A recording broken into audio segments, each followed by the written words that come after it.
1 2 3 4 okay આ એક set same way આ બીજો સેટ 5/9 ઇંચનો 1 2 3 ઓકે આ બે થઈ ગયા પછી આપનું આ 1.5 ઇંચીસ બાય 9 ઇંચીસ અને 3.5 ઇંચીસ બાય 9 ઇંચીસ છે એમાં આપણે ઝીપર અટેચ કરશું ચેન અટેચ કરશું ઓકે એમાં આપણે શું કરશું પહેલાં કે આને સ્લાઇડ ફોલ્ડ કરી કાઢશું આ જે પાર્ટ છે એને સ્લાઇડ ફોલ્ડ કરી કાઢશું નીટનેસ માટે ઓકે બે બાજુથી ઉપર અને નીચે પછી એના વચમાં આપણે ચેન મૂકી દઈશું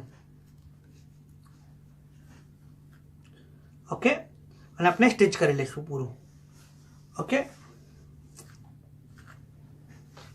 પછી આપણે શું કરશું આને આમને આમ જ રહેવા દઈશું આ પીસને જે 3.5/9 ઇંચનો પીસ છે ને એમને એમ જ રહેવા દઈશું પછી આ જે પીસ છે આપનો ફ્લેપ 3.5 ઇંચીસ બાય 7 ઇંચીસ એને આપણે શું કરશું કે એનો આપણે કર્વ બનાવશું પહેલાં આપણે હાફ ફોલ્ડ કરીએ ઓકે